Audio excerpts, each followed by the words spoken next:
Tuhan bersamamu. Inilah Injil suci menurut Matius.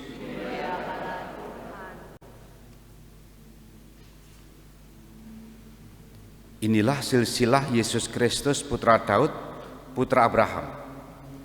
Abraham memperanakkan Ishak, Ishak memperanakkan Yakub, Yakub memperanakkan Yehuda dan saudara-saudaranya.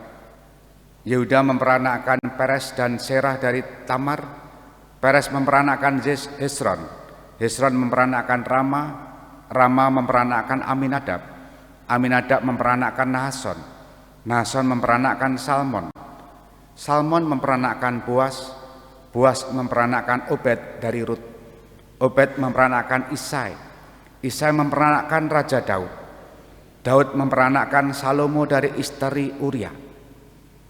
Salomo memperanakkan Rehabiam, Rehabiam memperanakkan Abia, Abia memperanakkan Asa, Asa memperanakkan Yosafat, Yosafat memperanakkan Joram, Joram memperanakkan Uzia, Uzia memperanakkan Yotam, Yotam memperanakkan Ahaz, Ahaz memperanakkan Hizkia, Hizkia memperanakkan Manasye, Manasye memperanakkan Amon, Amon memperanakkan Yosia, Yosia memperanakkan Yekonya dan saudara-saudaranya waktu pembuangan ke Babel.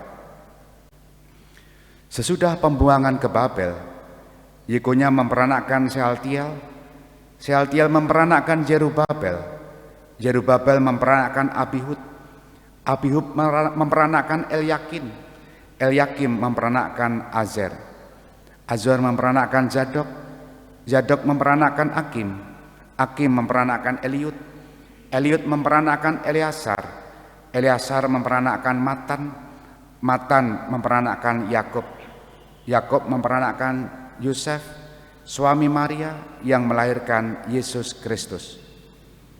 Jadi seluruhnya ada 14 keturunan dari Abraham sampai Daud, 14 keturunan dari Daud sampai pembuangan Babel, dan 14 keturunan dari pembuangan ke Babel sampai Kristus.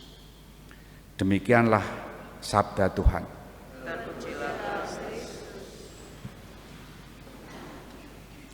Saudari-saudari yang dikasihi Tuhan, selamat pagi berkah dalam. Refren Mazmur, refren bait pengantar Injil tadi begini. Oh Tuhan yang Maha Bijaksana, semuanya Kau atur dengan lembut dan perkasa. Datanglah dan bimbinglah langkah kami. Dan sampai tanggal 24 awal bait pengantar Injil adalah penegasan bahwa karya-karya Allah begitu besar sehingga kita kagum untuk dan atas kasih karya Allah itu. Antifon O atau bait pengantar O tadi kita menyatakan bersama, semuanya Kau atur dengan lembut dan perkasa. Apa yang diatur oleh Tuhan yang dengan lembut dan perkasa itu, dan sehingga dengan demikian kita selalu dan terus berharap akan kedatangannya. Hari ini tanggal 17, artinya sudah mulai hari dekat, tidak lagi dihitung hari menurut liturgi, tidak dihitung hari Senin, Selasa, Rabu, tapi dihitung tanggalnya 17 Desember. 9 kurang lebih 9 hari ke depan sudah Natal atau semacam mulai novena menjelang Natal. Nah, hari tanggal 17 ini kalau boleh saya merenungkan menjadi titik awal untuk merenungkan rencana-rencana yang sudah Tuhan atur tadi, yang dengan lembut tadi. Bacaan pertama diambil dari kitab Kejadian. Tentang apa? Tentang berkat. Berkat yang diberikan untuk Yehuda, berkat Yakub. Yakub atau Israel itu memberkati Yehuda apa? Berkatnya adalah, Yehuda, engkau akan dipuji dan dipuji saudara-saudaramu. Tanganmu akan menegakkan tengkuk musuhmu, kepadamu akan sujud anak-anak ayahmu, dan seterusnya. Dari keturunan, tongkat kerajaan tak akan beranjak dari Yehuda, ataupun lambang pemerintahan dari antara kakinya, sampai datanglah Dia yang berhak atasnya, dan kepadanya akan takluk bangsa-bangsa. Dari keturunan ya udahlah, akan ada penguasa yang membawa tongkat dan banyak bangsa takluk kepadanya. Dan dalam silsilah kelahiran Yesus Kristus, bacaan Injil, nama itu disebut. Abraham memperanakkan siapa tadi? Siapa memperanakkan siapa? Di antaranya adalah Yakub. Ditarik 14 keturunan sampai 14 keturunan sampai Kristus. Artinya apa?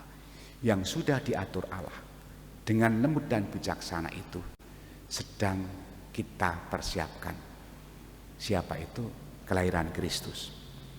Dan kita melihat silsilah Kristus itu tadi, yang nama-namanya tadi saya tidak hafal.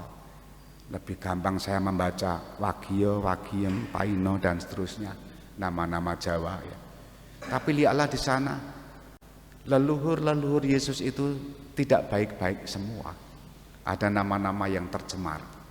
Tapi sekali lagi Allah mengatur dengan lembut, dengan kasih-Nya, sehingga rencana penyelamatan Allah itu sungguh terwujud dan sedang kita siapkan kelahiran Yesus.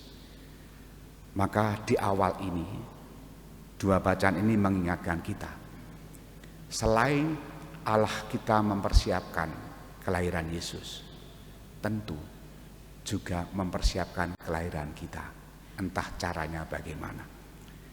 Kehadiran kita di dunia, di bumi ini tentu ada rencana-rencana Allah yang telah diatur. Oleh karena itu marilah kita selalu mohon bimbingan Tuhan, supaya hidup kita pun senantiasa selaras seperti yang Tuhan maui. Sehingga kita tadi bersama-sama mengatakan, datanglah dan bimbinglah langkah kami, seperti dalam bait pengantar Injil. Kita hening sejenak.